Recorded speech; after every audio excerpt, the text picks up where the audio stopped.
The CEO accidentally fell asleep on a single dad's shoulder, but what he did next revealed something no one in that cabin was prepared to see.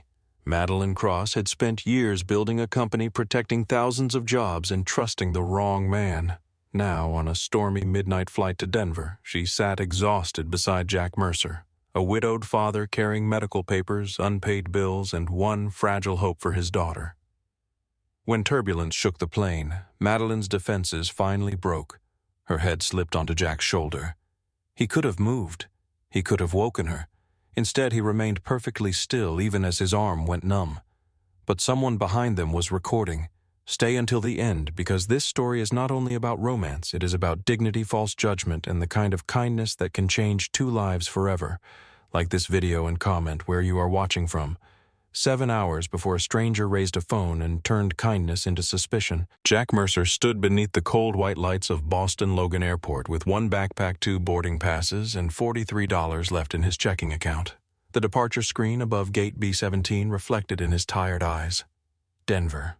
On time. Boarding in 52 minutes. Jack checked it again, even though nothing had changed. Beside his boots, Emma sat cross-legged on the carpet with her sketchbook balanced across her knees. Her brown curls were tied back with a faded blue ribbon. A green pencil moved slowly beneath her fingers as she added pine trees around a tall, gray building. Jack lowered himself beside her. His knees protested after 14 hours spent repairing a failed refrigeration system at a grocery warehouse outside Worcester. Is that the hospital Emma did not look up? It was. What is it now? A castle. Jack studied the drawing. The hospital had towers, golden windows, and a bridge that crossed a river filled with stars. I do not remember seeing a moat in the pictures. I added it. Good thinking. Every children's hospital needs a moat. Emma smiled, but it lasted only a second. Do you think Dr. Calder will know why my heart keeps getting confused? Jack rested one hand on the floor beside her sketchbook. Dr. Naomi Calder was one of the few pediatric heart specialists in the country who had reviewed Emma's records without immediately passing her to someone else. 7 months earlier, Jack had mailed a thick envelope to Denver containing test results, emergency room reports, and a letter from Emma's cardiologist in Massachusetts. 3 weeks later, Dr. Calder's office called. She wanted to examine Emma in person. The appointment had become the center of Jack's life. Every extra shift, every delayed bill, every meal eaten from a gas station counter had moved them a little closer to this gate. That is why we are going, he said. She is going to look at everything carefully. Emma shaded one of the castle windows. What if she does not know? Then we ask another question. What if the next question costs too much? Jack looked toward the windows beyond the gate. Rain streaked across the glass, blurring the lights from the runway into long silver lines. Emma was 9 years old. She knew the sound of a heart monitor. She knew how to read the expression on a nurse's face before a doctor entered the room. She knew that hospital parking cost money and that her father sometimes stared at envelopes before opening them. She should not have known any of those things. Jack kept his voice steady. We take it one thing at a time. You always say that.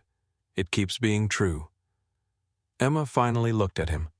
There was trust in her eyes, but there was also the beginning of something Jack feared. She was learning that he did not have every answer. He reached over and tapped one of the towers in her drawing. This part needs a flag. What kind? The kind that says no whispering. Emma gave him a suspicious look. That is too many words for a flag. You are the architect. She considered this, then drew a small flag above the tallest tower. On it, in careful letters, she wrote, "Speak clearly."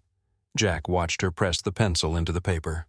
In the backpack behind him were Emma's medications, 2 changes of clothes, 3 peanut butter sandwiches, an insurance folder, and a photograph of Rachel Mercer taken at a beach in Maine 4 years before she died. Rachel was laughing in the picture. She had one hand raised to protect her face from the wind, and Emma, then only 3, was sitting on her shoulders. Jack had packed the photograph because he always did. He kept it hidden in the inner pocket because Emma had started pretending she did not notice when he looked at it. Grief had changed shape over the years. At first it had been a storm that filled every room. Now it lived in ordinary places.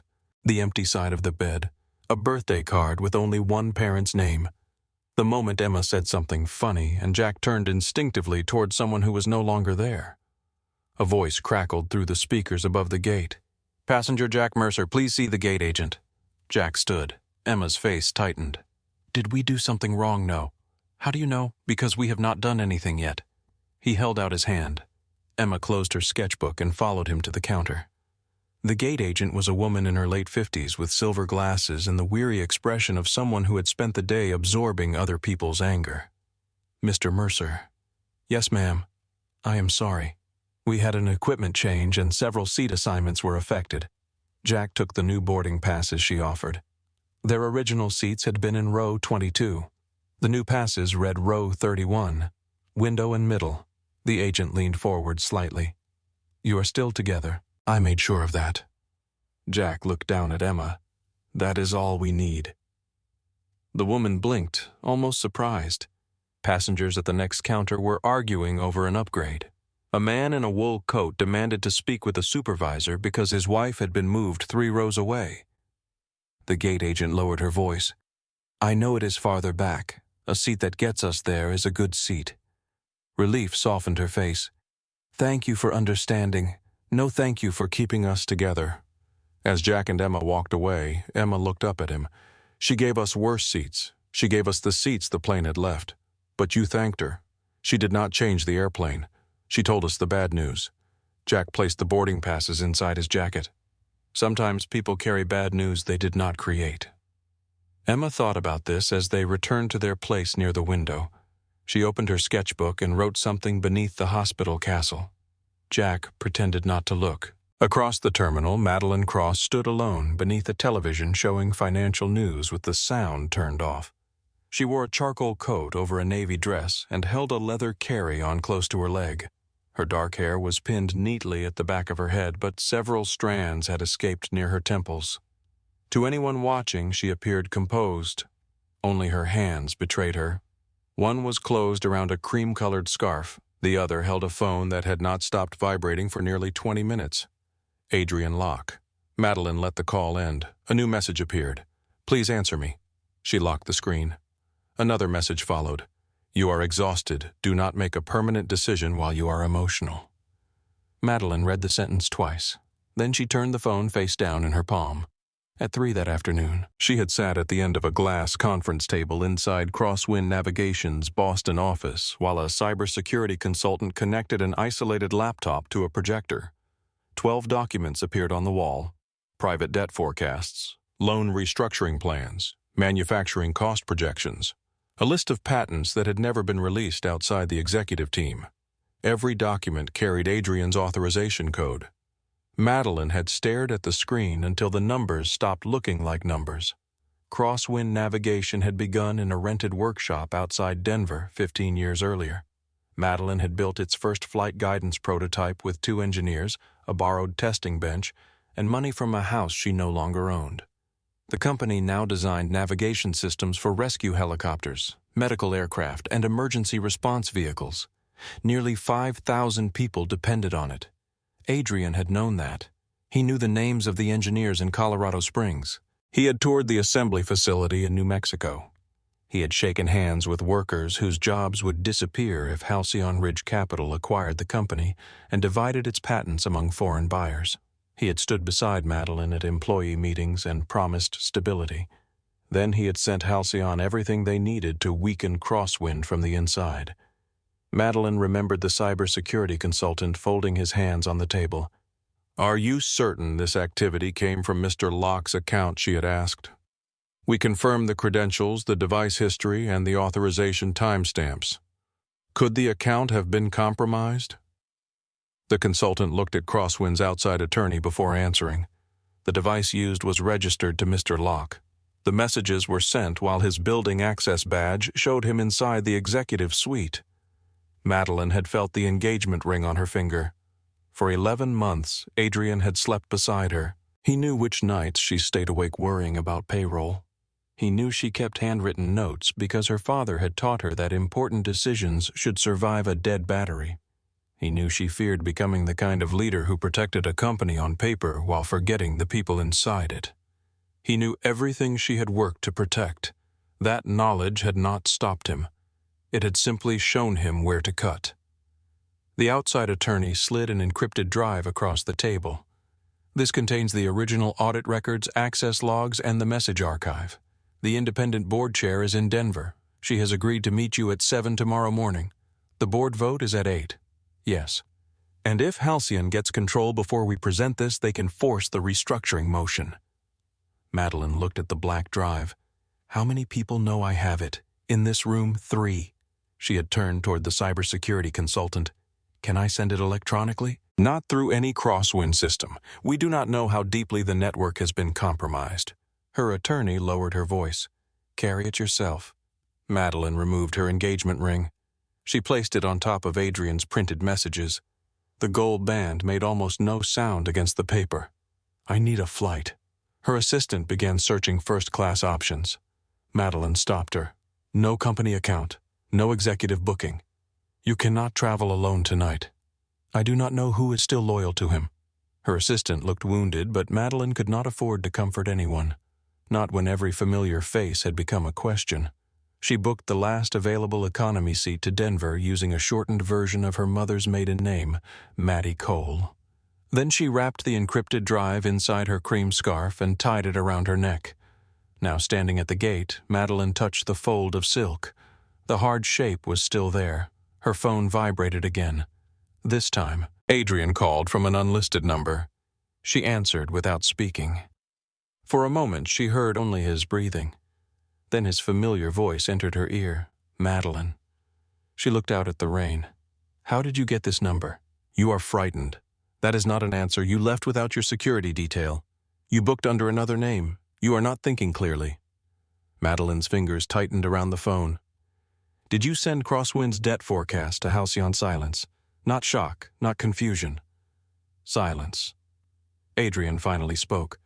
You need to understand the larger situation. I understand my authorization system recorded your device. The company cannot survive another year under its current structure. So you sold it. I protected its value. You protected your position. His voice hardened. You have always believed you are the only person capable of saving everyone.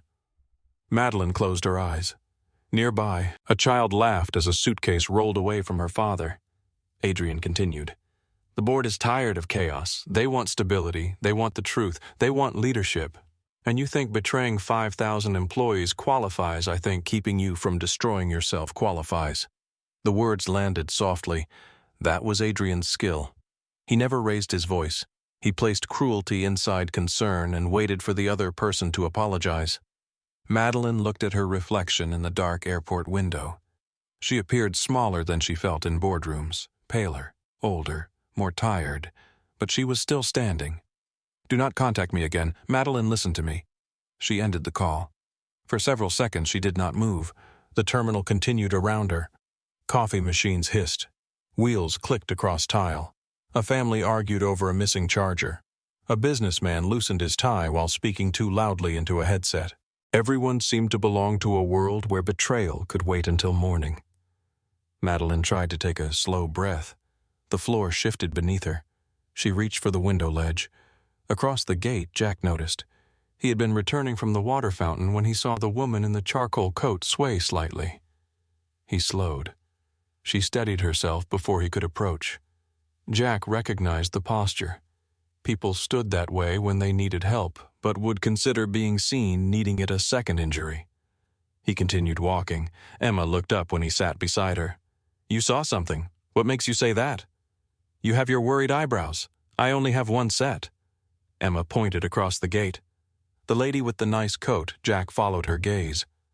Madeline stood near the window with her phone in one hand and her scarf pressed against her throat. She looks tired, Emma said. She probably is. Should we give her crackers? Jack opened the backpack. We only have 6. I can eat 2. You said you were hungry. I can be less hungry. Jack studied his daughter. Rachel used to say Emma had been born without the part of the brain that allowed people to ignore suffering. We do not know whether she wants crackers. Emma looked down at her drawing. People do not always want help when they need it. Jack did not ask where she had learned that.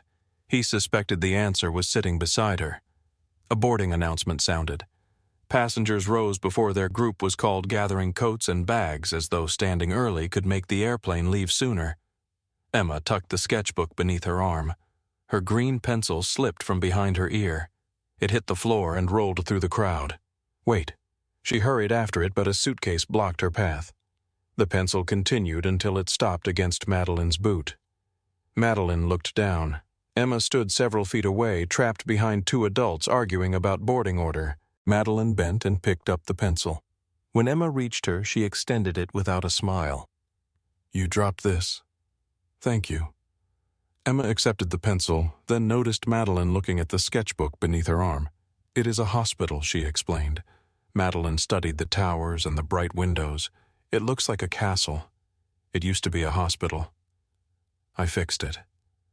Jack approached and rested a hand lightly on Emma's shoulder. "I am sorry. She redesigns every building that scares her." Emma frowned. "I am not scared of the building. Of course not, just what might happen inside it." Jack's expression softened. Madeline looked from Emma to him.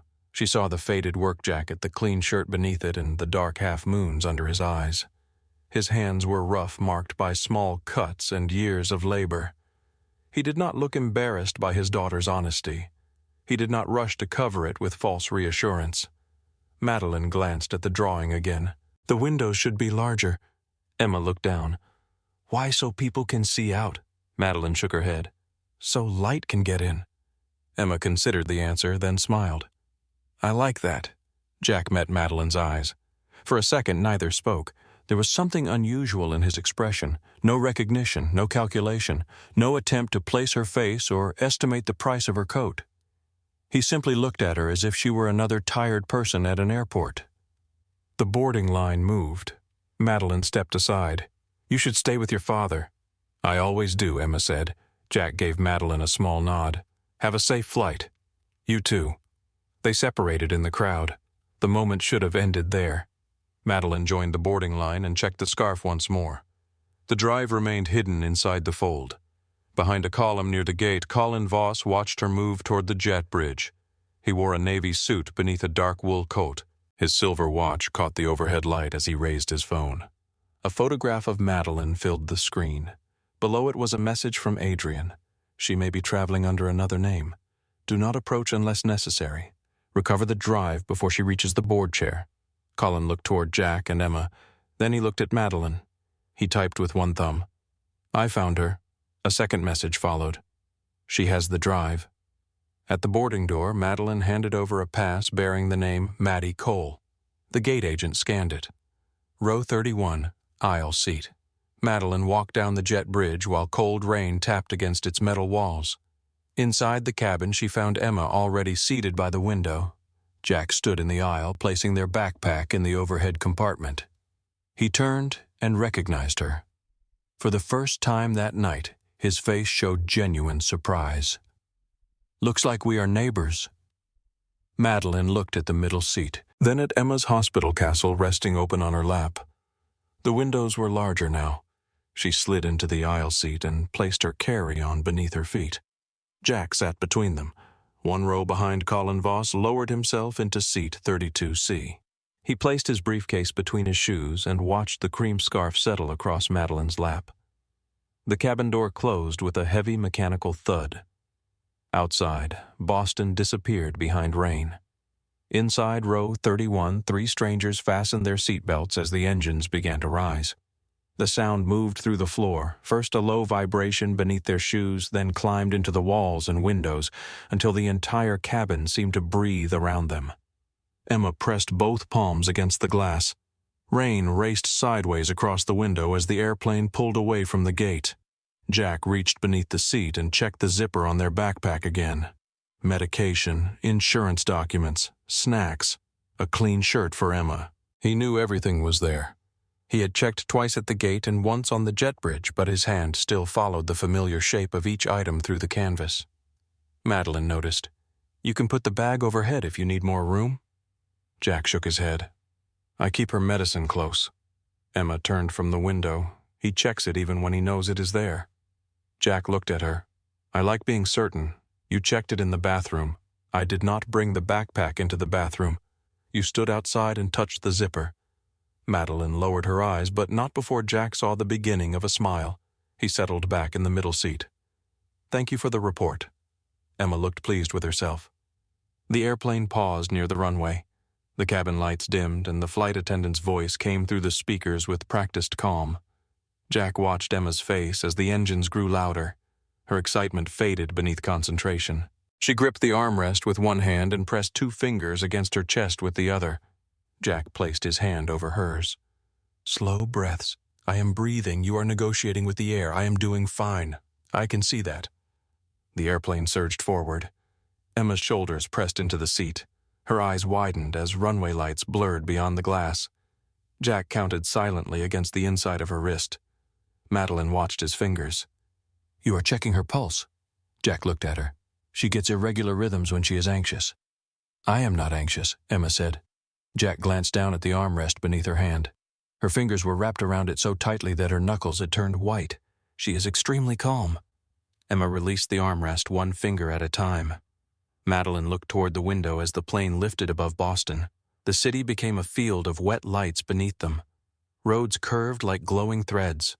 Buildings shrank into quiet shapes, and the harbor disappeared beneath a sheet of cloud. For a few seconds, no one spoke. Then Emma said, "It feels strange that all those people are still down there." Jack kept his fingers lightly against her wrist. "They probably feel strange that we are up here. They cannot see us. That might be why." Madeline stared through the narrow space between Jack and the window. The city was gone now. Only darkness remained broken by the blinking light at the edge of the wing. She reached for the scarf across her lap and felt the hidden drive inside its fold. Still there. Her fingers stayed on it. Jack noticed the movement but looked away. Madeline had spent years studying people who wanted something from her. Some leaned closer when they spoke. Some used her first name too quickly. Some watched her hands, her watch her phone, or the people standing behind her. Jack Mercer did none of those things. He seemed aware of her without being interested in possessing any part of her attention. That should have made her comfortable. Instead, it made her curious. Emma looked at Madeline's scarf. "That is pretty. Thank you. Is it soft?" Madeline hesitated. Emma immediately pulled back. "Sorry. Dad says I ask questions before I decide if they are mine." Jack looked toward the ceiling. "I have never said it exactly like that. You said not every question belongs to me. That is different." Emma turned to Madeline. "Is it a little?" How Madeline considered the child's serious expression. "One means you should think before speaking. The other means some answers belong to people until they are ready to share them." Emma nodded slowly. "That sounds like something my dad would say if he used longer words." Jack gave Madeline a brief look. This time she let herself smile. The seatbelt sign remained illuminated as the plane climbed through the storm. The cabin shook lightly. A few rows ahead, a baby began to cry. Emma pressed her forehead to the window. "Do clouds look soft because they are far away?" Jack looked past her into the darkness. "A lot of things do." "Like what mountains?" "Blankets. Blankets are soft close up, not the hospital ones." "That is true," Emma thought again. "Bills." Jack exhaled through his nose. "Especially bills." Madeline looked at him. He had said it lightly, but the humor did not hide the fatigue beneath his eyes. She glanced down at his hands. The small cut across his knuckle had reopened. A thin red line crossed the skin. "You are bleeding." Jack followed her gaze. "It is nothing." Emma leaned over. "You said that at home." Because it was also nothing at home. Madeline opened her carry-on and removed a small packet of tissues. Jack started to refuse. She held one out. "It is getting on your shirt." He looked down. A faint red mark had appeared near his cuff. He accepted the tissue. "Thank you." Their fingers did not touch. Madeline noticed that too. Jack wrapped the tissue around his knuckle with the practiced ease of a man accustomed to fixing himself without stopping. "What happened?" she asked. "Compressor housing slipped. You repair air conditioners, commercial refrigeration systems, grocery stores, warehouses, restaurant kitchens." Emma added, "He makes cold things cold again." Jack nodded. "That is the official title." Madeline looked at his worn jacket. "You worked today until noon." Emma turned toward her. "He worked last night too." "Emma, you did." Jack looked at Madeline. There was an emergency call. Madeline glanced at the dark circles beneath his eyes. And then you came directly here. We went home first. For 40 minutes, Emma said. Jack lowered his voice. You have become very interested in sharing our schedule. Emma leaned closer to Madeline. He thinks if he jokes, people forget he is tired. Jack looked forward. Madeline felt something tighten in her chest. She knew that habit. She had built an entire company around it. A flight attendant arrived with the drink cart once the seatbelt sign went dark. What can I get you, apple juice, please? Emma said. Jack turned to her. Water. I want apple juice. You need water. I can need water and want apple juice. The flight attendant waited patiently. Jack looked at Emma's hopeful face. 1 apple juice and 1 water. Emma smiled. The attendant looked at Jack. And for you, water is fine. Madeline requested black coffee. The attendant placed a small paper cup on her tray. Jack took out his wallet when Emma's eyes moved toward the snack basket. She noticed. I am not hungry. You said you were hungry at the gate. That was airport hungry. What does that mean? It went away on the plane. Jack studied her for a second. Then he reached beneath the seat and removed a plastic bag containing peanut butter crackers. Emma accepted 2. Jack took 2 for himself. She broke one of hers in half and placed it on his napkin. You need more. I'm fine. You worked all night. Madeline looked down at her coffee. The cup was too hot to hold, but she wrapped both hands around it anyway. She had eaten half a salad sometime before the conference meeting. She could not remember whether that had been lunch or dinner. Emma noticed her looking. Do you want one? Madeline's first instinct was refusal. Then she saw the seriousness in Emma's face. The child was not offering because Madeline looked wealthy or important. She was offering because someone had offered her something small, and she believed it should be shared. Madeline accepted a cracker. Thank you. Jack watched her place it on the napkin beside her coffee. Emma waited. Madeline took a bite. Satisfied, Emma returned to her own snack. The cracker tasted dry and ordinary. Madeline swallowed with difficulty. She could not remember the last time anyone had watched to make sure she ate. Her phone remained dark in her hand. Airplane mode had cut off Adrian's calls, but his last words stayed with her. The board wants stability. Madeline touched the scarf again. Jack followed the movement before looking toward Emma. He did not ask what was hidden inside it. He did not ask why a woman traveling under one name had the posture of someone expecting to be followed. Behind them, Colin Voss adjusted the angle of his air vent. His phone rested near his thigh. The screen brightness was low. Madeline saw only a faint reflection in the window when he lifted it. She turned slightly, but Colin was already looking down at a magazine. Jack saw the motion. Do you know him? Madeline kept her voice quiet. Who? The man behind us. She did not turn again. No. He keeps looking this way. People look. Not usually on a schedule. Madeline studied Jack's profile. His eyes remained forward. Why are you paying attention, Habit? From fixing refrigerators? From raising a child who disappears into bookstores? Emma looked offended. I do not disappear. I relocate without notice. Jack took a drink of water. Madeline nearly smiled again, but Colin's presence had changed the air around her. She reached for her phone despite knowing it had no signal. The blank screen reflected her face. Jack lowered his voice. Is there someone you expect to see? Madeline's fingers tightened. No. Jack heard the answer for what it was. Not a refusal. A boundary. He nodded once. Then I will mind my business. Something about the way he said it made her look at him. There was no hurt pride in his face. No attempt to make her feel guilty. He had offered awareness and accepted her silence. Madeline looked back at the coffee. Thank you. For what? For not asking again. Jack folded the empty cracker wrapper into a small square. You will tell people what they need to know when you are ready. Madeline stared at him. You say that as if you believe it. I try to. Does it work? He looked toward Emma. Not always. Emma was drawing again. The hospital castle now had large windows, each filled with yellow light. Madeline nodded toward the page. You changed them. Emma smiled. I made the light bigger.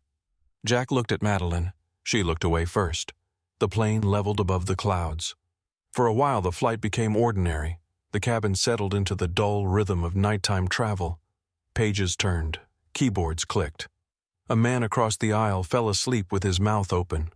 The baby stopped crying. Emma colored the mountains around her castle purple. Jack watched her hand move across the paper. Madeline tried to read a document saved on her phone, but the words would not stay still. She scrolled through the same paragraph 3 times. Jack noticed. "You should rest." Madeline did not look up. "I do not sleep on planes, neither do I." Emma kept coloring. "He does not sleep anywhere." Jack turned toward her. "That is not true. You fall asleep in the chair and say you were thinking." "Sometimes I am." With your mouth open, Jack looked at Madeline. "She is enjoying this flight more than expected." Madeline set down her phone. "Children often enjoy access to damaging information. That explains the appeal of parenthood." Emma looked between them. "Are you making jokes about me?" "Never," Jack said.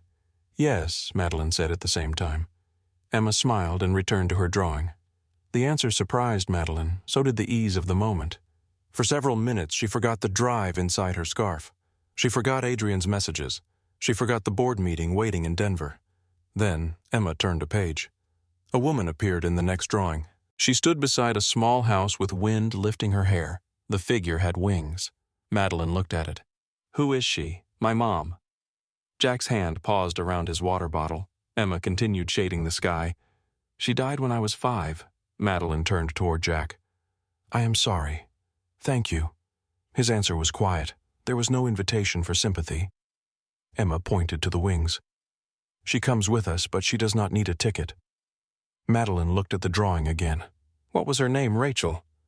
Emma touched the edge of the page with her thumb. She liked Ocean's old songs and pie for breakfast. Jack looked toward the dark window. She believed breakfast rules were mostly suggestions. Madeline heard the change in his voice. It was not dramatic. It was smaller than that. A softness around the name. A brief distance in his eyes. Emma reached into the backpack and removed her medication bottle. Jack took it from her automatically. He turned the label outward and checked the time. A faded strip of tape crossed the cap. Rachel had written Emma's name on it years earlier in blue ink. Only the first 3 letters remained. Jack ran his thumb over them before opening the bottle. Madeline watched the movement. She understood then that grief did not always announce itself. Sometimes it checked the time. Sometimes it carried medicine. Sometimes it sat in a middle seat and remembered exactly how another person had written a child's name. Emma swallowed the tablet with water. Mom hated hospitals too, she said. Jack secured the cap. She hated waiting rooms. She said the chairs were designed by people who never sat in them. That sounds like her. Madeline looked at Jack. "How long has it been? 4 years. And you have been doing this alone?" Jack placed the bottle back in the bag. "I have family who help. That is not what I asked." He looked at her then. The question had come out more personally than she intended. Madeline lowered her eyes. "I am sorry." Jack did not seem offended. It is different when the door closes at night. Madeline looked toward the aisle. The answer settled between them. She knew something about rooms that changed after the door closed. Her penthouse in Denver had floor-to-ceiling windows, a kitchen designed by an architect, and silence that followed her from room to room. Until that morning, Adrian had filled some of it, or she had believed he did. The airplane shook. At first it was only a small vibration. The coffee in Madeline's cup rippled. The captain's voice came through the speakers. "We are entering an area of rough air. Please return to your seats and fasten your seatbelts." The sign illuminated. Jack checked Emma's belt. Madeline secured her own. The plane dropped hard enough to pull a sound from the cabin. Emma gripped Jack's sleeve. He placed his hand against her wrist. "Look at me." "I am looking. Tell me what color my eyes are." "Brown. Your shirt gray. Your pencil green." Another jolt lifted the coffee from Madeline's cup. A dark splash landed on the tray. Her breath caught. The cabin disappeared. For 1 second she was back in the conference room. Adrian stood beside the glass wall, speaking in the calm voice he used whenever he wanted to make resistance sound irrational. "You have not slept. You are reacting emotionally. You are too close to this company to make an objective decision." Madeline closed her eyes. The plane shook again. Her fingers went cold. She pressed one hand against the scarf. The other gripped the armrest. Jack turned toward her. "Madeline, Her eyes opened sharply. She had not told him her real name. Then she remembered Emma reading the luggage tag on her carry-on at the gate. It said, M. Cross. Jack must have guessed. "Put both feet on the floor," he said. "I am fine. You are not." She looked at him. His voice was calm but firm. "Press your heels down." The airplane dipped again. Madeline followed the instruction.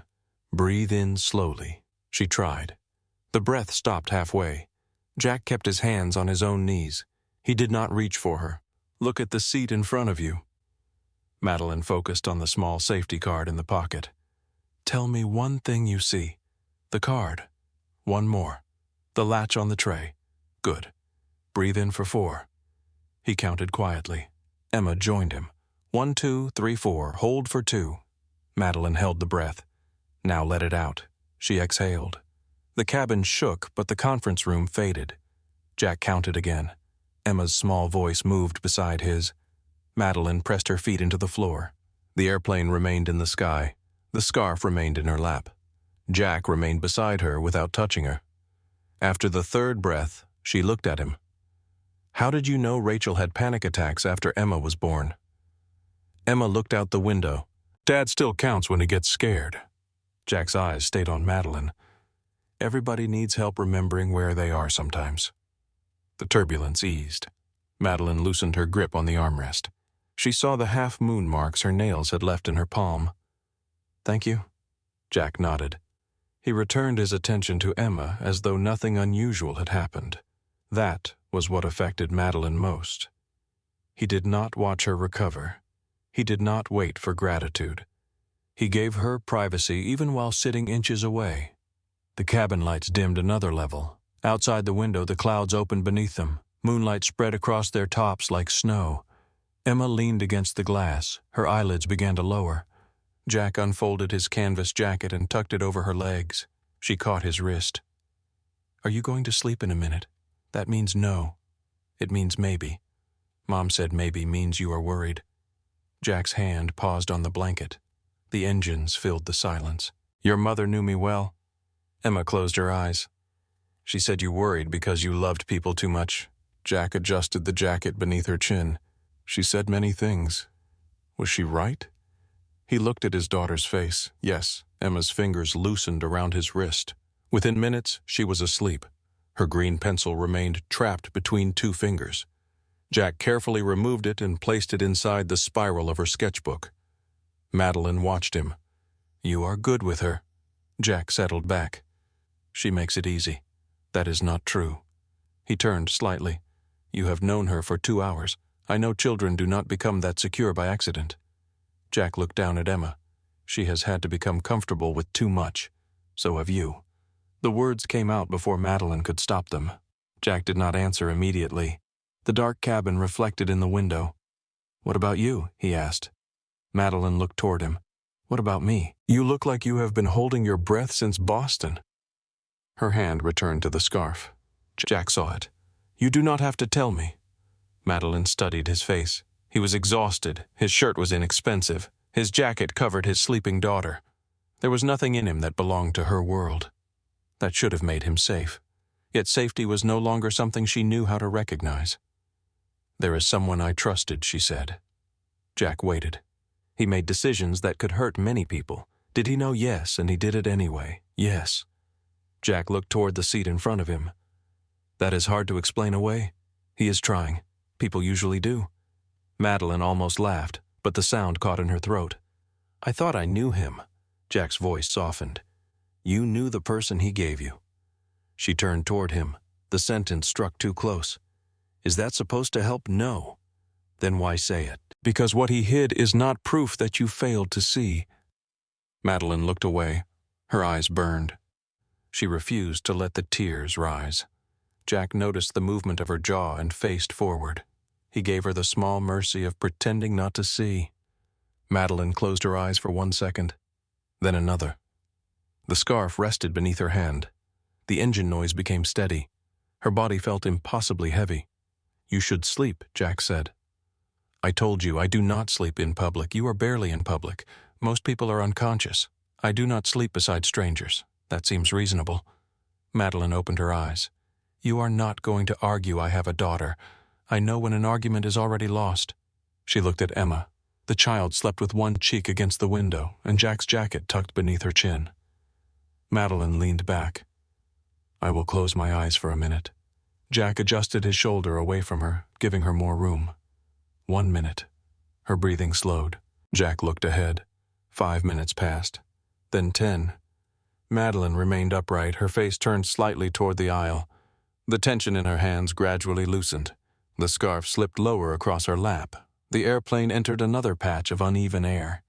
It was not severe, only enough to make the cabin sway. Madeline's head tilted toward the hard divider between the seats. Jack saw it.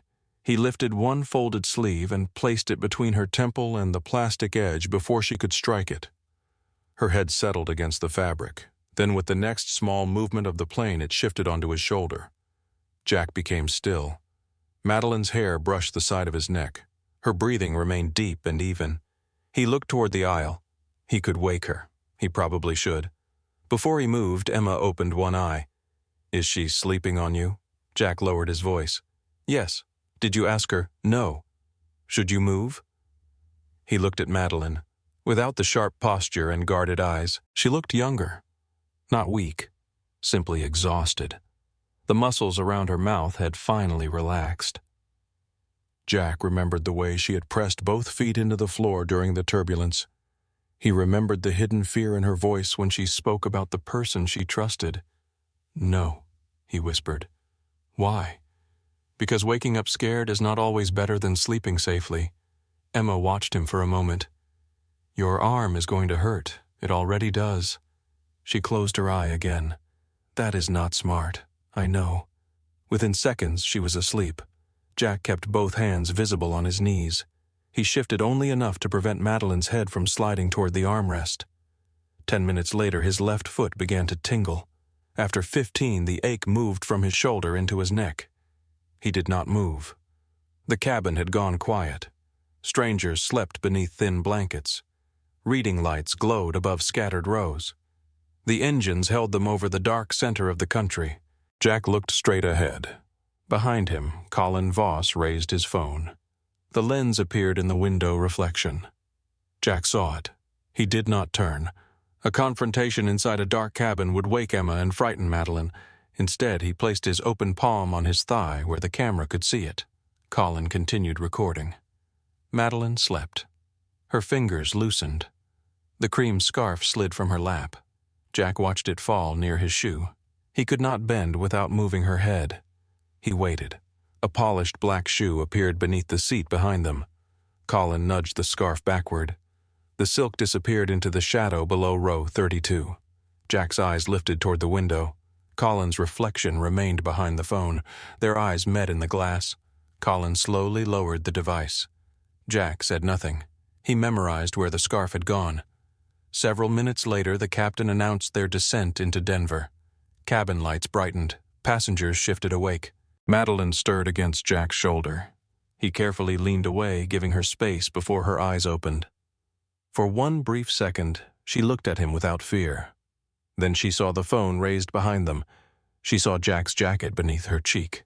She reached for the scarf across her lap. It was gone. Her body snapped upright. "Do not touch me." The words came out sharper than Madeline intended. They cut through the cabin noise and turned several heads toward row 31. Jack leaned away at once. Both hands rose from his knees, open and empty. "I am not touching you." Madeline's heart pounded against her ribs. Her hair had fallen loose around her face. The cream-colored scarf was gone from her lap, and the place where the encrypted drive had rested felt suddenly exposed. She searched the seat, the floor, and the narrow space beside her hip. Nothing. Behind them, Colin Voss lifted his phone. "I have part of it recorded," he said. His voice was loud enough for the rows around them to hear. Madeline turned. Colin wore the careful expression of a man pretending he had entered a situation reluctantly. "You recorded me, I became concerned. Concerned about what he glanced at Jack. You were asleep against a stranger. You did not appear aware of what was happening." Jack's jaw tightened. She fell asleep. Colin looked at his phone for nearly an hour. Madeline stared at Jack. You knew I was asleep? Yes. Why did you not wake me? Jack lowered his hands. You were exhausted. That was not your decision to make. No. His answer came without argument. Madeline had expected resistance, an excuse, perhaps anger. Jack gave her none. He shifted slightly toward Emma, placing more space between himself and Madeline. I thought waking you suddenly might frighten you, he said. Colin gave a soft laugh. That is a very convenient explanation. Emma sat upright by the window. Her blanket had fallen into her lap. Sleep still softened her face, but fear had already entered her eyes. My dad did not do anything, Emma Jack said quietly. He did not. Colin leaned closer to the aisle. Children often misunderstand adult situations. Emma looked at him. I understand you were filming us. The passengers nearest them had stopped reaching for their bags. A woman across the aisle held her coat over one arm and watched Jack with guarded suspicion. A man 2 rows ahead remained half-standing beneath the overhead bin. Madeline felt every pair of eyes. She had spent years speaking before rooms filled with investors, lawyers, and reporters. She knew how to control attention. This attention felt different. Here she was not a chief executive officer. She was a tired woman with her hair undone, her coat open, and no clear memory of the last 40 minutes. Colin raised his phone slightly. I can show you the footage. Jack looked at him. You can show the part you chose to record. It is a camera. It shows what happened. A camera shows where you point it. Colin's expression hardened. Madeline looked between them. Where is my scarf? Jack glanced toward the floor. It fell. And where is it now? Under the seat behind us. Colin shook his head. That is interesting. Jack ignored him. You dropped it while you were asleep. He moved it backward with his shoe. Madeline turned toward Colin. You moved it? No. You knew where it was. I heard him say it.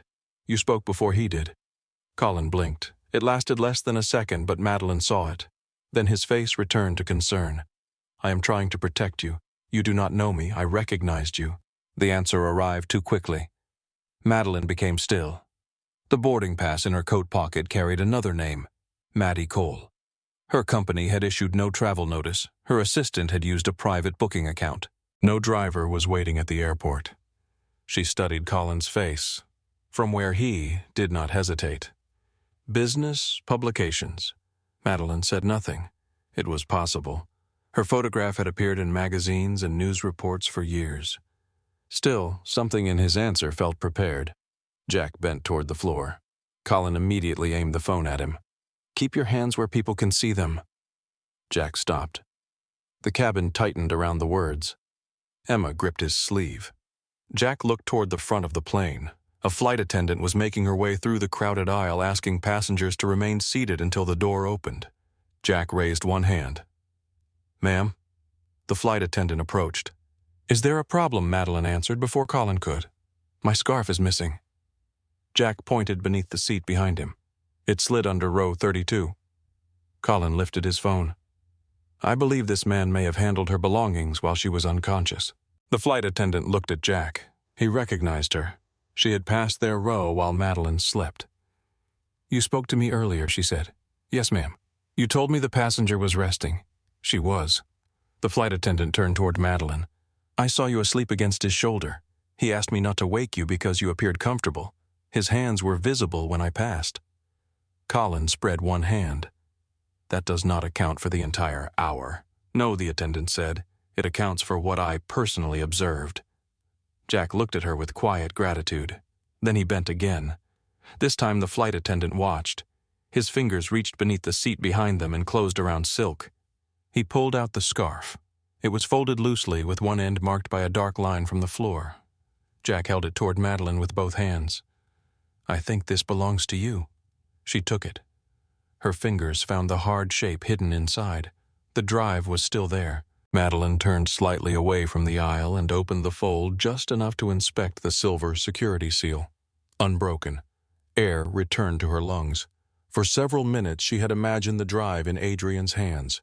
The board hearing, the forced sale, the factories closing, people arriving at work to find security guards standing beside locked doors. The evidence remained inside the scarf. Safe. She looked at Jack. Did you open this? No.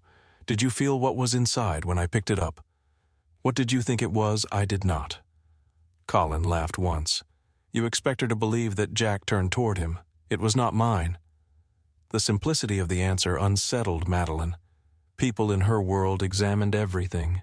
They calculated value before deciding whether to act. They asked what information could become useful later. Jack had held the object that might save her company and returned it without knowing her name. Emma pointed toward Colin. He pushed it. Colin's smile disappeared. What with his shoe? Jack placed one hand on Emma's shoulder. You do not have to say anything. Yes, I do. Her voice trembled, but she did not look away from Colin. The scarf fell by Dad's foot. He could not reach because she was sleeping.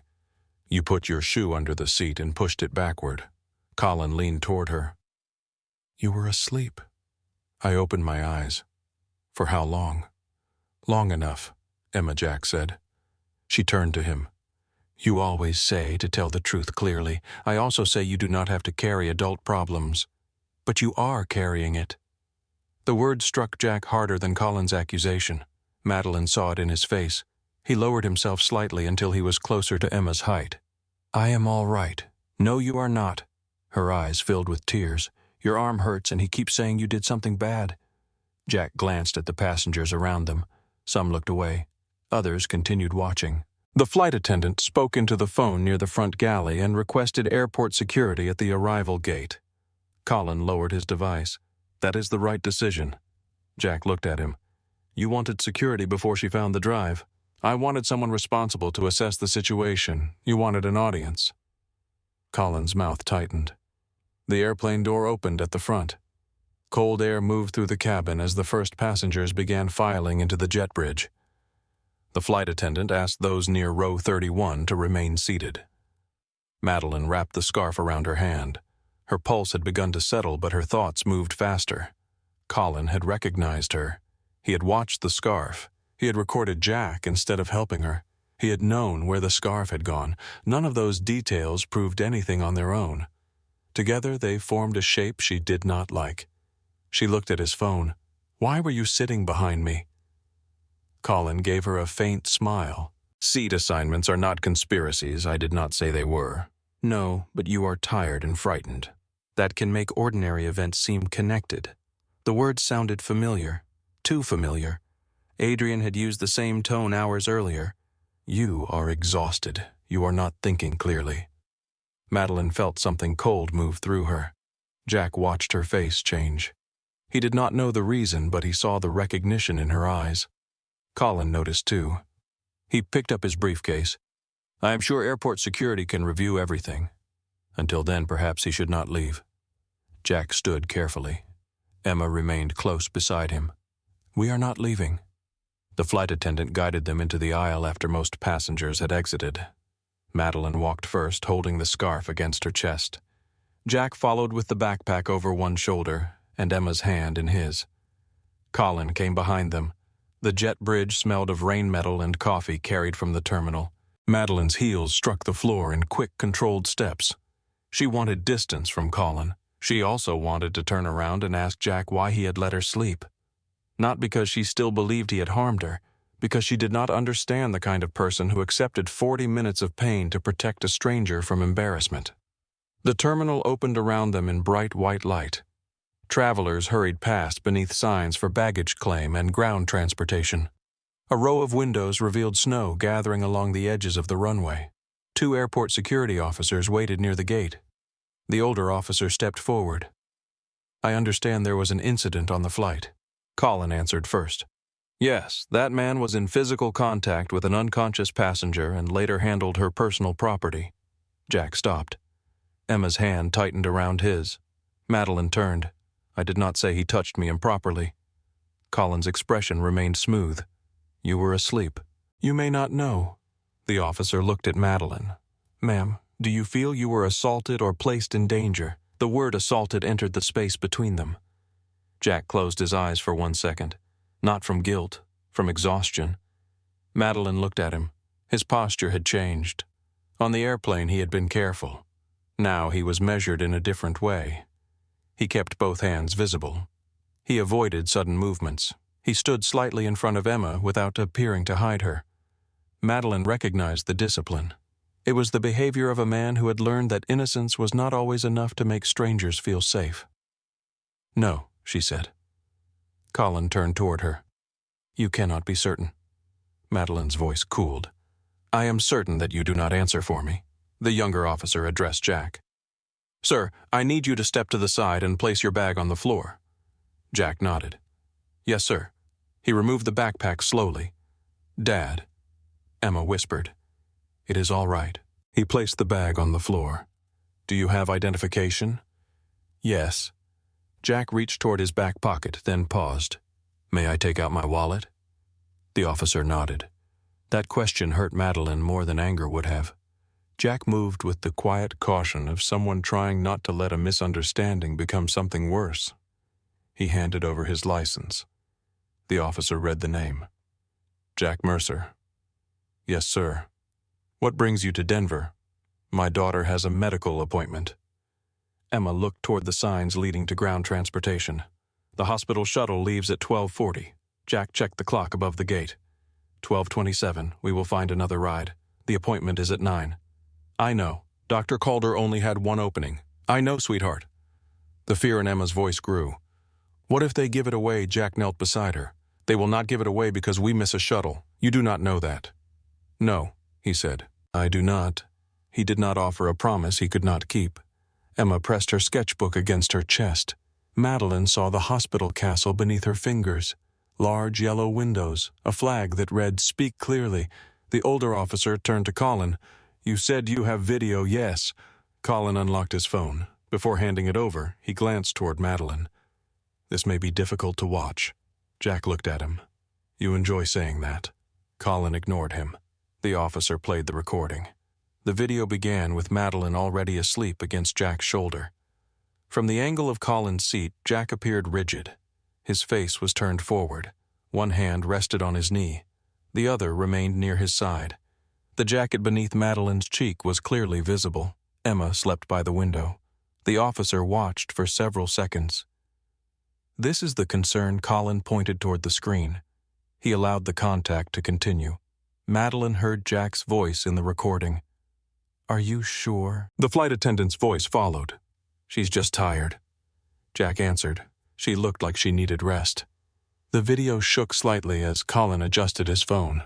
The officer continued watching. There was no touching, no movement toward Madeline, no attempt to look inside the scarf. Only Jack sitting still while his shoulders slowly lowered beneath the weight of her head. Madeline saw his fingers flex several times as his arm went numb. The sight made her stomach tighten. Colin spoke quickly. "The camera does not capture everything." Jack looked at him. "A moment ago you said it showed what happened." Colin's eyes narrowed. The officer rewound the clip. "When did the scarf fall?" "Near the end," Madeline said. Colin reached for the phone. "That portion is not relevant." The officer moved it away. "I will decide what is relevant." He advanced the video. Madeline remained asleep. Her hand loosened. The scarf slipped from her lap and landed near Jack's shoe. Jack looked down. He did not move. Then a polished black shoe entered the lower edge of the frame. It pressed against the silk. The scarf moved backward beneath the seat. The officer paused the video. Everyone looked at Colin's shoes, black leather, polished. Colin gave a controlled breath. The scarf was blocking the aisle. Jack stared at him. It was under the seats. "I moved it out of the way. You pushed it toward your briefcase." Colin lifted his chin. "I was preventing someone from stepping on it." Emma looked at the officer. He did it slowly because he did not want Dad to see. The officer replayed the movement. Colin's shoe extended from beneath row 32. It touched the scarf once, then again. The silk disappeared behind Jack's seat. The younger officer looked at Colin. "Why did you not return it to the passenger?" "She was asleep. You could have given it to the flight attendant." "I was watching the situation." Madeline studied him. "You were watching my scarf. I was concerned about your belongings." "Then why accuse Jack after he returned them?" Colin stepped closer. "Because finding something does not prove he did not take it." Jack's face remained calm, but the tendons in his neck tightened. Emma moved in front of him. "My dad did not take anything." The younger officer raised a hand gently. "Sweetheart, stay beside your father." Emma did not move. He kept her from hitting her head when the plane shook. He did not wake her because she was scared before she fell asleep. He did not even move when his arm hurt. "Emma," Jack said. Tears gathered in her eyes. "No, he always tells me not to be afraid of the truth." Jack knelt beside her again. "I am not afraid. You are acting like you are not." The terminal noise seemed to fade. People passing nearby slowed. A family carrying matching red suitcases stopped beside a coffee stand. A man near the moving walkway lowered his phone. Emma wiped one cheek with the back of her hand. "You are worried we will miss the doctor. You are worried they think your jacket means you are bad. You are worried if you get angry they will think he was right." Jack looked at his daughter. For a moment he had no words. Madeline felt the child's sentence settle over the scene. She looked at Jack's jacket, the worn cuffs, the repaired zipper, the small stain near his wrist. Then she looked at Colin's tailored suit and silver watch. Everyone had decided which man appeared more believable before either had spoken, Madeline included. The realization brought heat to her face. Colin gave a short laugh. "This is emotional manipulation. She is a frightened child." Madeline turned toward him. "She is a child." Her voice was quiet. Colin mistook that quiet for agreement. "Exactly. So far, she is also the only person who has described the entire sequence without changing her story." His expression shifted. Madeline stepped closer to the officers. "Jack did not open my scarf. The seal on the item inside remains intact." The flight attendant observed his hands. "The recording shows him keeping his distance. It also shows Mr. Voss moving my property." Colin's face hardened. "You know my name, you gave it to security." "No." The younger officer looked down at the temporary note in his hand. He did not. Silence gathered around them. Madeline looked directly at Colin. Then I heard it somewhere. She searched her memory. The boarding area, a gate announcement. No, she had never heard his name before. Colin's eyes moved toward the nearest exit. Madeline noticed. "So tell me," she said, "who are you?" Colin smiled, but the expression no longer reached his eyes. "I am a private consultant, for whom that is confidential. You recognized me while I was traveling under another name. I told you I have seen you in the press. You knew my scarf mattered." "I did not. You followed it with your eyes for most of the flight. That is absurd. You recorded Jack, but you never called the flight attendant while I was asleep. I was gathering evidence. For what, to protect you?" Madeline lifted the scarf. "What did you think was inside this?" Colin looked at the fold in her hand. His answer came half a second too late. "I have no idea." Madeline opened the scarf and removed the small black drive. She held it between two fingers. Colin's pupils narrowed. "That contains private corporate material." The words escaped him. No one moved. Madeline stared at him. "I never told you what it was." Colin's face lost color. The older officer looked from the drive to Colin. "Sir, step away from her." Colin raised both hands. "This is a misunderstanding." Jack stood behind Emma. Madeline saw his eyes move from Colin to the officer's phone. He was not enjoying the reversal. He was watching for danger. Colin tried again. "Ms. Cross, you are under extreme stress. We should discuss this privately." Jack looked at Madeline. Ms. Cross, her real name. Colin had used it before she introduced herself. The younger officer heard it too. "Did she give you her name?" Colin said nothing. Madeline took out her phone. The screen filled with missed calls as she switched off airplane mode. Adrian's name appeared again and again. She ignored them. Then she dialed a number from memory. The call connected after one ring. Mara. Her outside attorney answered. "Madeline, where are you? Denver International Airport. Concourse C near Gate 37. Are you safe?" Madeline looked at Jack and Emma. "Yes." The answer felt complicated. "I need airport police crosswind security and the independent board chair on a recorded line." Colin stepped toward her. "Do not do this here." The older officer moved between them.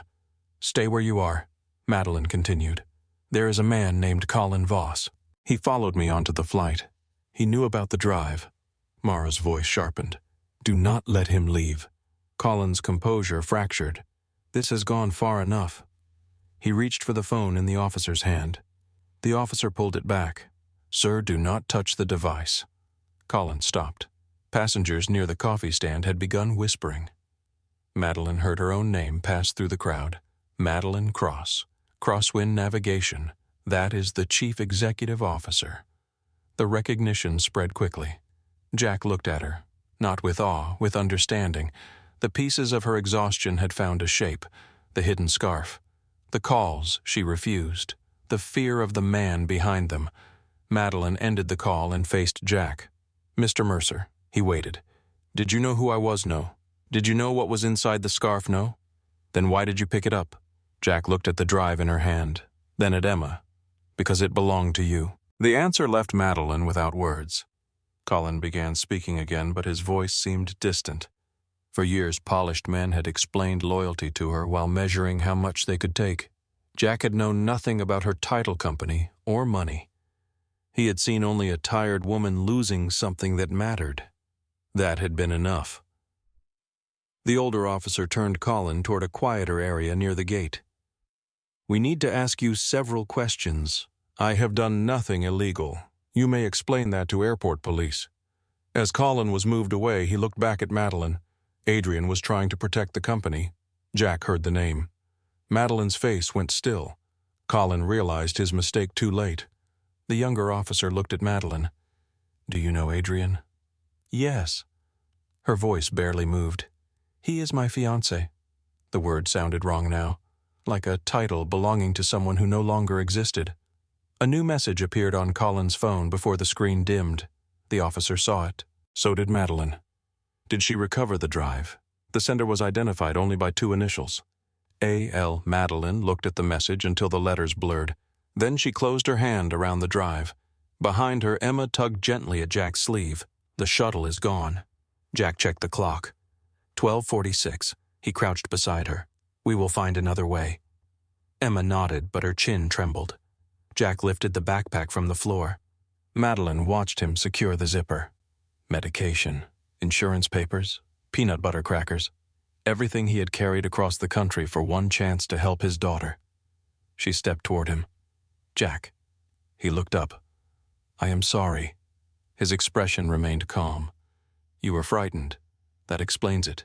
It does not excuse it. No." The honesty of his answer hurt, but Madeline needed it. "I judged you before I knew what happened. You had a man behind you controlling what everyone saw. I still chose to believe him first." Jack looked toward Emma. "She needs to get to the hospital." Madeline nodded. "Then let us get her there." Jack's shoulders tightened. "I am not asking you for anything, I know. I will not take another child's appointment because you know someone. I am not asking you to." Madeline looked at Emma's drawing. The yellow windows glowed beneath the terminal lights. "I am asking for the chance to fix the delay I helped create." Jack held her gaze. Snow moved beyond the windows in slow white sheets. The officers led Colin farther down the concourse. Around them, the airport began moving again. Emma stepped closer to her father. Madeline wrapped the scarf around the drive and placed it safely inside her coat. Then she walked beside Jack and Emma toward the signs for ground transportation no longer ahead of them and no longer looking back. The terminal stretched before them in long white corridors lined with dark windows. Snow pressed against the glass, turning the runway lights into blurred circles of red and gold. Travelers hurried past with coats over their arms and phones against their ears, carrying on with the private emergencies of ordinary life. For several steps, none of them spoke. Emma held Jack's hand with one hand and her sketchbook with the other. The hospital castle was pressed against her chest, its yellow windows hidden beneath her fingers. Jack moved quickly, but Madeline saw the stiffness in his left shoulder. Every few moments, he rolled it carefully as though trying to restore feeling without drawing attention. She remembered his answer. 47 minutes. His arm had gone numb after 12. He had remained still anyway. Madeline looked toward the transportation signs. The next hospital shuttle leaves when Jack checked the folded page inside his jacket. 2:10. That gives us more than an hour. It makes 3 stops before the medical campus. What time is Emma's appointment? 9. Madeline looked at the clock above the moving walkway. It was almost 1 in the morning. "You plan to wait at the hospital?" Jack nodded. There is a family lounge near the main entrance. Emma looked up. They have chairs that turn into beds. Jack glanced at her. We do not know that. The website has pictures. Pictures are sometimes optimistic. Madeline thought of the Crosswind annual reports Adrian had approved. Bright photographs, confident language, numbers arranged to make decline look temporary. Emma looked at Madeline. Do you think hospital chairs are comfortable? No. Jack gave her a sideways look. You answered that quickly. I have spent nights in hospitals. Emma's expression changed. Were you sick, my father was? Madeline had not spoken about that room in years. Her father had died before Crosswind became large enough for the world to know its name. He had spent his last month in a hospital outside Denver, sleeping beneath thin blankets while Madeline sat beside him with a laptop balanced on her knees. He had asked her to promise one thing: build something that helps people return home. At the time she had thought he meant navigation systems. Now she was not sure. Jack opened his mouth to respond, but footsteps approached behind them. Ms. Cross. The older airport officer caught up near the moving walkway. The younger officer followed with Colin's phone inside a clear evidence sleeve. Madeline stopped. Jack moved Emma slightly behind him. The older officer noticed. You are free to leave, Mr. Mercer. Jack's expression did not change. I appreciate that. The officer looked uncomfortable. We reviewed the complete recording. It confirms your account. The flight attendant also provided a statement. Jack nodded once. The officer continued. I apologize for the delay. You had to ask questions. Yes, sir. Jack looked toward the distant transportation signs. Then we should go. Madeline turned toward him. They had to ask questions. They did not have to let Colin answer for everyone. Jack met her eyes. The officer lowered his voice. She is right. Jack shifted the backpack higher on his shoulder. I do not need anyone embarrassed. Madeline felt something inside her tighten. Even now, after being filmed accused and delayed, Jack was protecting strangers from shame. The officer glanced at Emma. You were very clear about what you saw. Emma looked at Jack before answering. My dad says details matter. He is right. The younger officer held up the evidence sleeve. Mr. Voss's recording also shows that Mr. Mercer kept both hands visible for most of the flight. There is no indication of inappropriate contact. Madeline watched a family passing nearby slow long enough to hear. Several passengers from the flight remained near the gate. She recognized the woman who had watched Jack with suspicion and the man who had stood beneath the overhead bin. They heard the officer too. Jack saw them. His face remained still, but Emma moved closer to him. Madeline turned toward the small crowd. Mr. Mercer protected me. Her voice carried farther than she expected. Travelers near the coffee stand looked up. Madeline did not raise her volume. She did not need to. He protected my privacy, my belongings, and my dignity, while I was too exhausted to protect them myself. The accusation against him was false. The woman from across the aisle lowered her eyes. The man near the gate removed his hand from the handle of his suitcase. No one applauded. Madeline was grateful for that. Applause would have turned Jack's humiliation into another performance. Instead, the people who had watched him with suspicion were forced to stand inside their silence. Jack looked at Madeline. You did not have to do that. Yes, I did. Emma's fingers loosened around the sketchbook. The older officer stepped closer to Madeline. We need a few minutes to clarify your relationship with Mr. Voss. I have no relationship with him. He claims he was hired to protect your corporate interests, by whom he has not answered. Madeline looked at the evidence sleeve. The phone screen remained lit beneath the plastic. Adrian's message was still visible. Did she recover the drive? Madeline felt the old instinct rise inside her. Control the room. Contain the information. Speak only after counsel arrives. That instinct had kept her alive in business. It had also kept her alone. She took out her phone and called Mara again. Her attorney answered immediately. Airport police are on their way to Colin. Our security director is joining the recorded line now. Madeline walked several steps away from Jack and Emma, but Jack remained close enough to see her face. Mara, I need you to confirm Colin Voss's employer. We are working on it. The officer says he claims he was protecting Crosswind. He has never been retained by Crosswind, its board, or our outside counsel. Madeline looked at the older officer. He does not work for my company, Mara continued. We found a risk management firm called Voss Strategic Advisory. It received payments from Crestline Holdings during the last 2 months. Who owns Crestline? We are tracing it. Madeline already knew. Halcyon Ridge. We think so. The words settled into place. Adrian had not merely leaked documents. He had arranged surveillance. He had sent someone after her. Madeline looked through the windows at the snow. For 11 months, Adrian had placed a hand at the small of her back when cameras were near.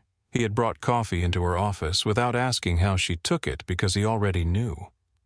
He had slept beside her while planning how to weaken the company she had built. The betrayal no longer felt sharp. It felt cold. Mara, search Colin's known clients for any connection to Adrian.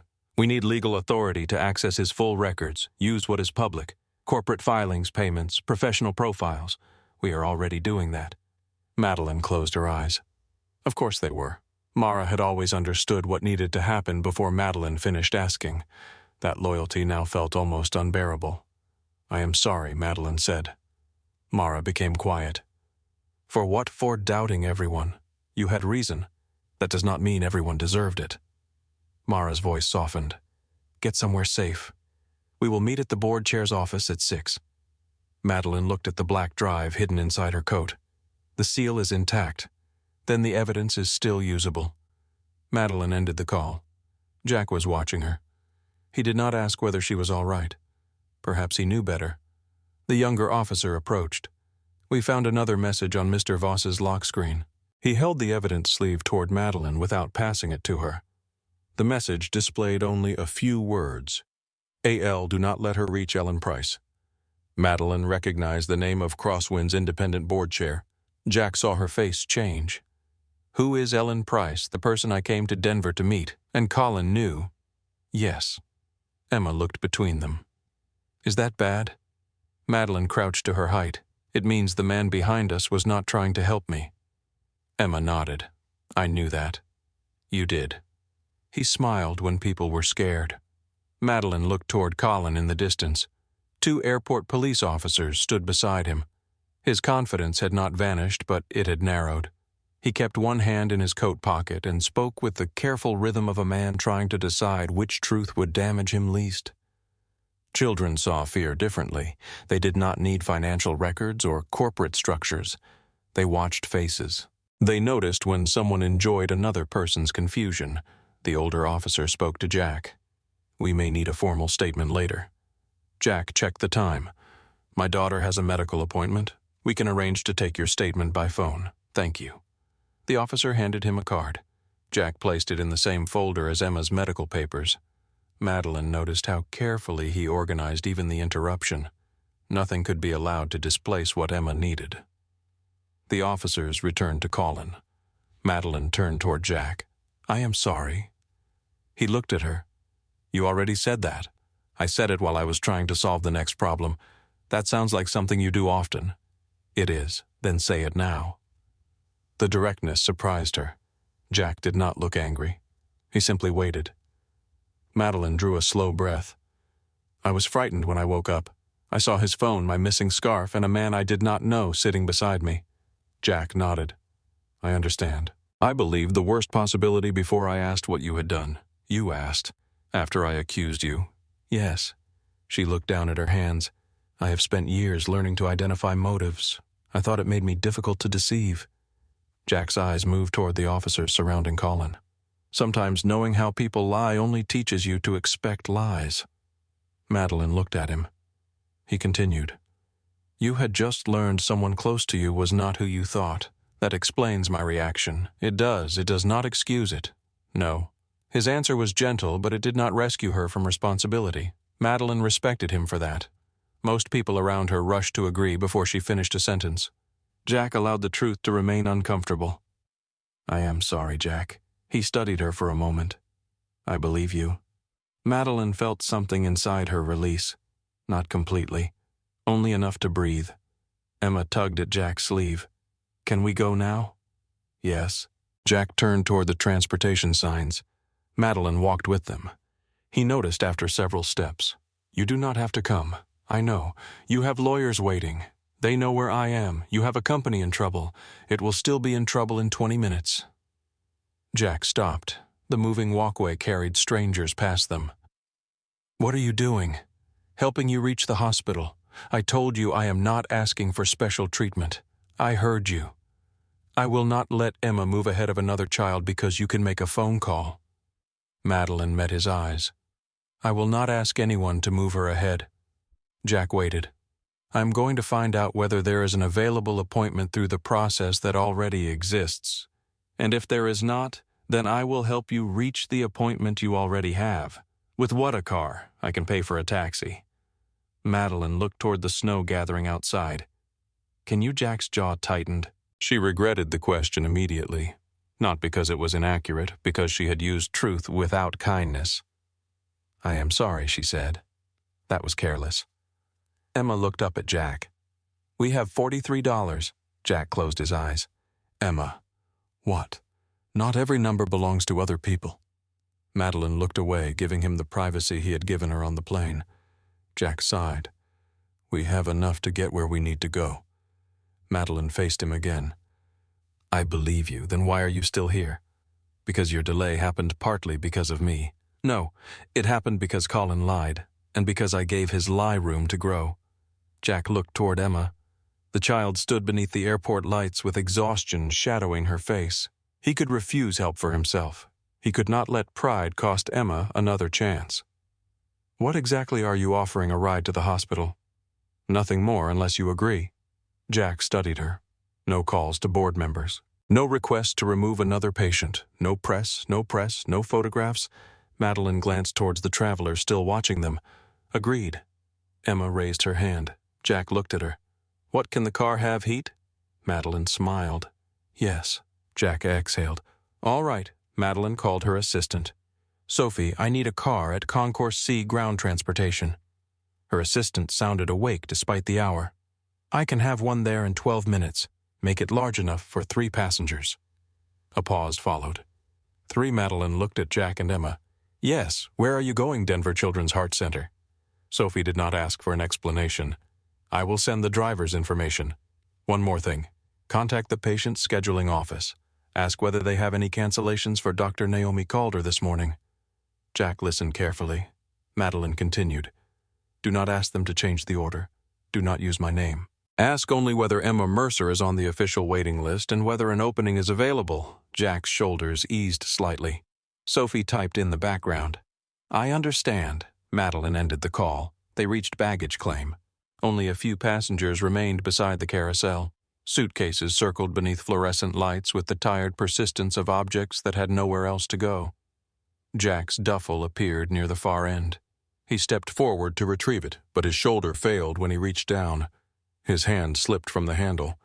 Madeline caught the bag before it fell. Jack straightened. I have it. You almost did. I can carry my own bag, I know. She lifted it onto the floor between them. His expression softened by a fraction. Thank you. Emma sat on a bench and opened her sketchbook. The hospital castle had gained a road leading toward its entrance. Madeline sat beside her. Where does the road begin? Emma drew a small airplane at the edge of the page. Boston. That is a long road. My dad says some things are worth being tired for. Madeline looked toward Jack. He stood several feet away, checking the luggage tag and pretending not to roll his shoulder. Your father says many things. He talks more when he is worried. He seems quiet. That is because he is worried a lot. Madeline smiled. Emma watched her. Are you famous? Sometimes people recognize my name. Does that mean yes, I run a company? Is that why the man followed you? Madeline hesitated. Yes. Emma colored the airplane window. Did your company do something wrong, no? Did you?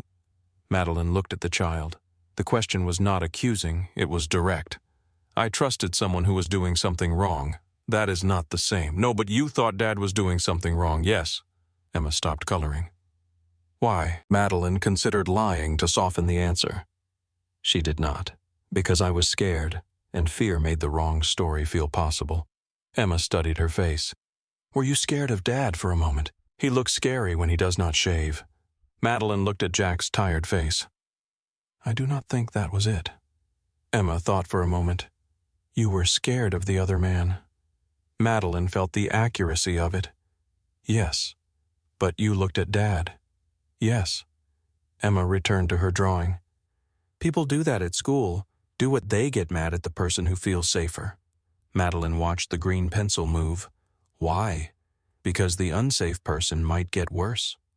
Madeline looked down at her hands. She had spent an entire relationship measuring Adrian's moods while speaking more sharply to people who had done nothing to deserve it. Emma added a second airplane window. Dad says safe people should not always get the worst parts of us. Madeline glanced at Jack. Does he? Emma nodded. He said it after I yelled at him because I was scared about a test. Madeline swallowed. The carousel stopped. Jack returned and sat across from them. What are you two talking about, your many sayings? Madeline said. Jack looked at Emma. She is not an authorized source. Sophie called. Madeline answered. I reached the hospital scheduling office. Emma Mercer is first on the cancellation list. Jack leaned forward. There was a cancellation at 8:30. Sophie continued. The family ahead of her declined because they could not reach Denver in time. The office has been trying to contact Mr. Mercer, but his phone number appears to have one incorrect digit. Jack took out his phone. I never got a call. Madeline repeated the information. He stared at the screen. Sophie continued. They will hold the opening for 15 minutes if he confirms now. Madeline handed Jack the phone. He accepted it carefully. This is Jack Mercer. He listened. Yes, I can confirm Emma's date of birth. He gave the information. His voice changed when the scheduler told him the appointment was available. Not much. Only a slight break beneath the words. Yes, we will be there. He listened again. No, we are not asking anyone to move. Another pause. Thank you. He ended the call and held the phone for a moment before returning it. Emma leaned toward him. What happened? Jack looked at her. Dr. Calder can see you at 8:30. Her mouth opened. Today, yes. Before our appointment, there was a cancellation. Emma wrapped both arms around his neck. Jack winced when she touched his shoulder, but he held her tightly. Madeline stood beside them, suddenly aware that she was watching something private. She stepped back. Jack looked over Emma's shoulder. I cannot pay for this kind of help. Madeline shook her head. You were already first on the waiting list. You found the mistake. My assistant found it. Because you called. Yes. Jack released Emma and stood. What do you want? The question came from experience. Madeline heard it. People with resources rarely offered them without expectations. Public gratitude, loyalty, access, a story they could tell later. Nothing. Jack's face remained guarded. Madeline corrected herself. That is not completely true. He waited. I want Emma to make the appointment. And after that, I want you to believe I am trying to repair what I damaged. Jack studied her. You cannot repair everything in one night. I know. Do you? Madeline looked at the scarf beneath her coat, at the black drive, at the phone filled with calls from people expecting the old version of her to return. No, she said, but I am beginning to. The driver sent a message. They walked toward the exit. Cold air rushed through the doors as they reached the curb. Snow swirled beneath the lights, gathering along the roof of a black sport utility vehicle. Emma stopped. That is our car for tonight, Madeline said. Jack looked at it. Subtle. I had other options. Were any of them normal? One was armored. Emma's eyes widened. Can we take that one? Jack opened the rear door. No. Madeline laughed. The sound surprised all three of them. It was small but real. Emma climbed into the back seat. Jack secured her seatbelt and placed the backpack beside her. Madeline entered from the other side. Jack paused outside. You can sit in front. Madeline looked at Emma. I am fine here. Jack took the front passenger seat. The driver pulled away from the curb. Denver passed beyond the windows and quiet streets and falling snow. Office buildings stood dark against the night. Traffic lights changed for empty intersections. Emma rested her head against the seat. Within minutes, she was asleep. Her sketchbook lay open on her lap. Madeline lifted it before it could slide to the floor. Jack watched from the front. She falls asleep quickly when she decides she is safe. Madeline looked at Emma. The sentence carried no accusation, but she felt one inside herself. She trusts you completely. Jack turned toward the window. She had to. That is not the same as earning it. He looked back at her. No. Madeline traced one finger above the drawing without touching the page. The hospital castle now had a Rodin airplane and 3 small figures near the entrance. One was Emma, one was Jack. The third wore a long dark coat. Madeline stared at it. Jack noticed. She draws people quickly. Why am I there? You made the windows bigger. Madeline closed the sketchbook gently. Her phone vibrated. Adrian. She declined the call. It rang again. Jack watched the screen light in her hand. You do not have to answer.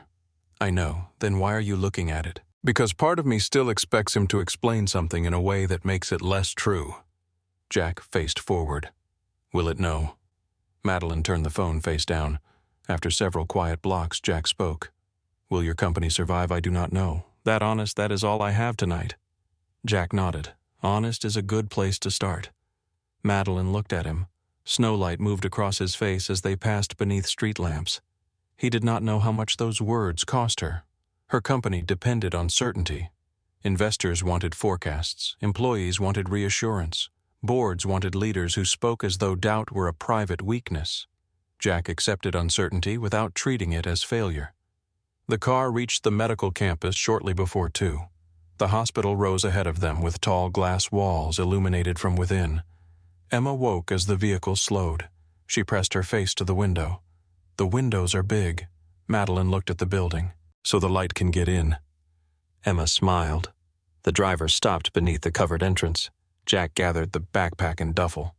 Madeline lifted Emma's sketchbook. Inside the lobby, night staff moved quietly behind a curved desk. A security guard directed them toward the family waiting area. Jack turned to Madeline. You have done enough. She handed Emma the sketchbook. I have not. You have a board meeting. At 6.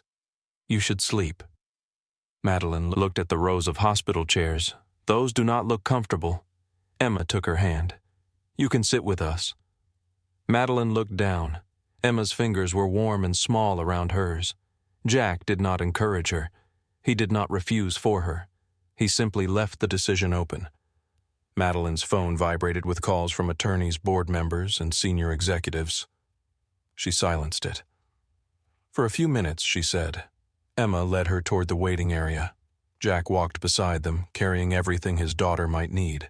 At the end of the hallway, they reached a wall of windows overlooking the snow-covered city. Emma chose 3 chairs beneath the glass. Jack placed his jacket over her shoulders. Madeline sat on the other side. For a while, no one spoke. The hospital hummed around them. An elevator opened. A nurse crossed the lobby carrying a cup of coffee. Snow touched the windows and disappeared. Emma leaned against Jack. Her eyes began to close. Then her head slipped onto Madeline's shoulder. Madeline became still. Jack looked at her. You can move if you need to. Madeline adjusted the scarf beneath Emma's cheek. No. Jack's expression softened.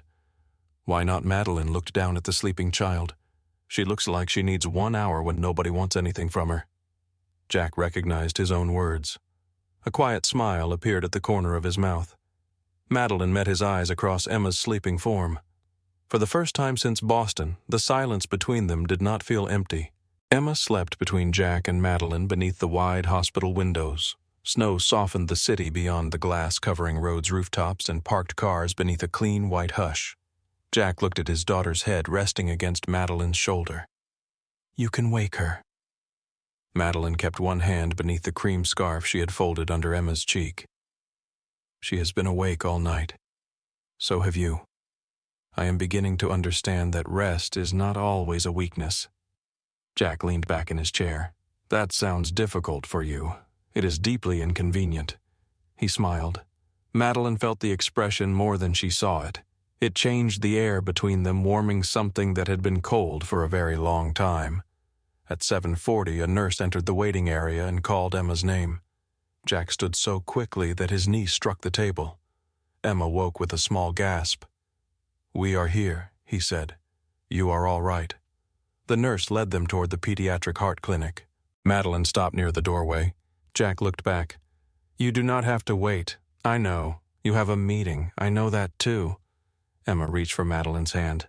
Can she come? Jack looked at Madeline, leaving the answer with her. For the first part, Madeline said. Inside the examination room, Emma sat on the paper-covered table while a technician placed small sensors across her chest. Jack remained beside her. He explained every sound before the machine made it.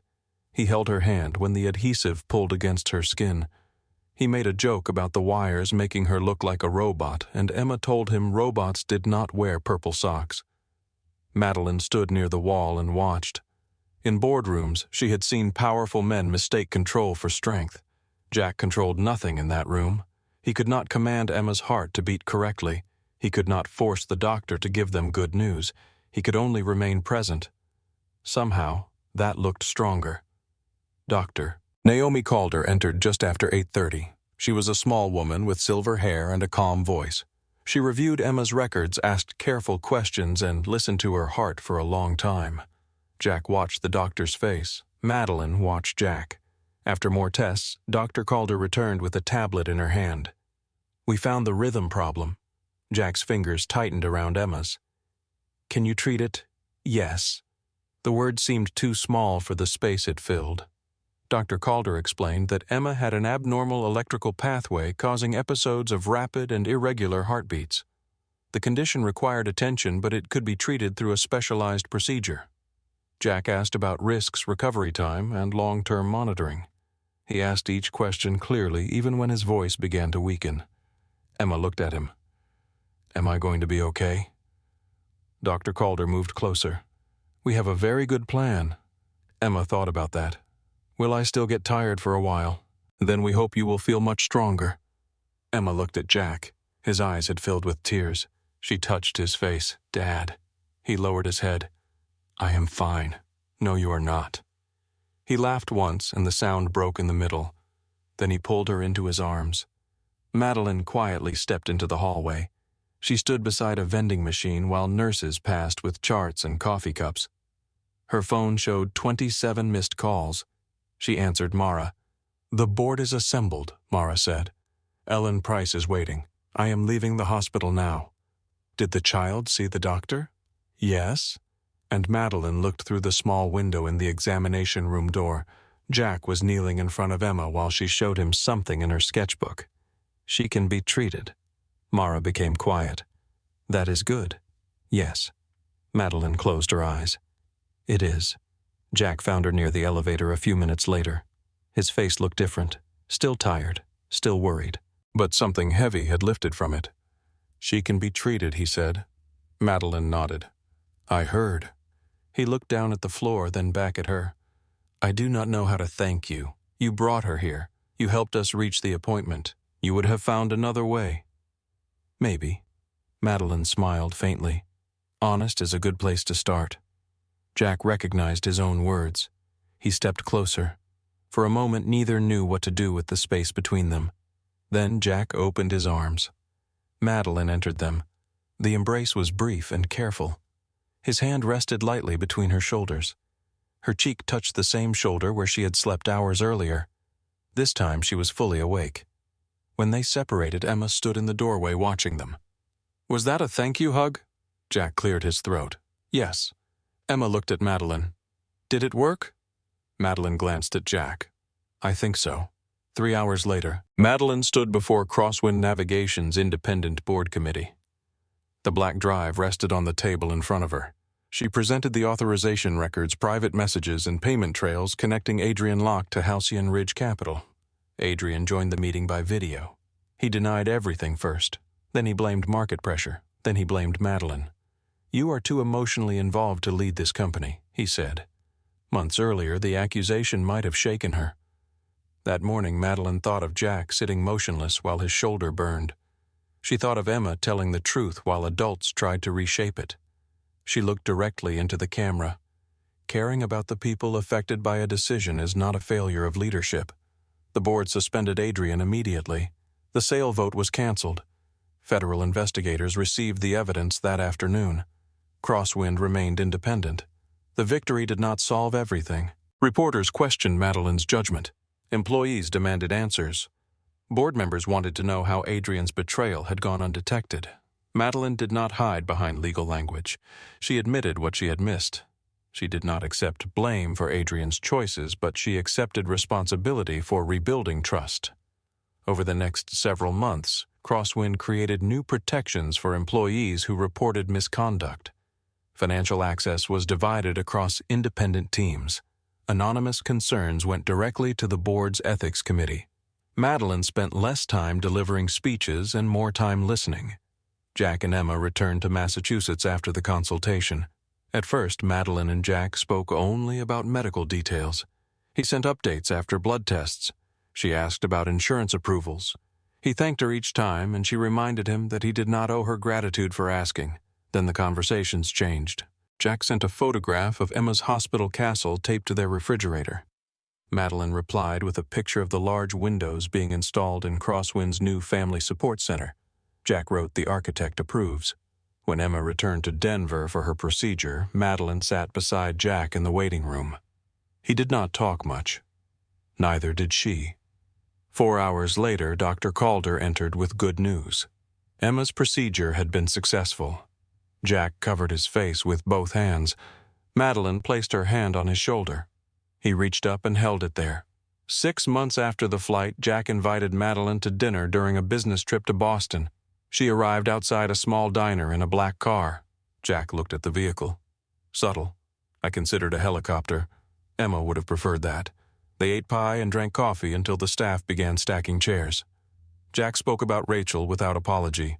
Madeline spoke about her father and the company she had built from his final request. Neither tried to erase the people who had come before them. Outside, they walked beside the cold river. Madeline slipped one hand into her coat pocket. "I do not know how to do this. Walk this." Jack understood. "You do not have to decide everything tonight. I decide things for a living. That explains why you look tired." She laughed. He took her hand. Madeline looked down at their joined fingers. No camera captured the moment. No one asked what it meant. They simply kept walking. 1 year after the flight, Crosswind partnered with several hospitals and family transportation charities to create the Rachel Mercer Family Travel Fund. Jack agreed only after reviewing every page of the program. "I do not want her name on something that makes wealthy people feel generous," he told Madeline. "What should it make them feel responsible?" Madeline built it that way. The fund helped families travel across state lines for specialized pediatric care. It covered transportation, lodging, and meals without requiring parents to surrender their dignity in exchange. The program launched at a children's art exhibition in Denver. Emma's drawing hung at the center of the gallery. It showed an airplane cabin at night. A tired woman rested against a man's shoulder. Snow glowed beyond the window. A little girl sat beside them with a green pencil in her hand. Beneath the picture, Emma had written one sentence: "Kindness is helping before you know who someone is." Madeline stood before it for a long time. Jack joined her with 2 paper cups. "Black coffee," he said. "You should try drinking it this time." She accepted the cup. "You remembered. I noticed things. That caused considerable trouble when we met. It caused trouble for Colin." Madeline looked across the gallery. Emma was showing Dr. Calder a drawing of a new hospital with enormous yellow windows. Her cheeks had more color now. Her laugh came without stopping for breath. Jack followed Madeline's gaze. "She is doing well. She is." Madeline looked at him. "So are you. I sleep more. Sometimes." He smiled. The gallery slowly emptied. Snow began falling outside. Emma curled up on a bench beneath the windows and fell asleep with Jack's coat over her. Madeline moved to wake her. Jack touched her hand. "Let her rest." Madeline looked at him. Then she sat beside him and rested her head on his shoulder. Jack became still for one familiar second. "Are you comfortable?" he asked. "Yes." "Are you sure?" Madeline closed her eyes. "This time I am." Jack rested his cheek against her hair. Beyond the windows, snow covered the city in silence. Beside them, Emma slept safely. And Madeline Cross finally understood that trust was not built by perfect promises. It was built in quiet moments when someone could have walked away but chose to stay.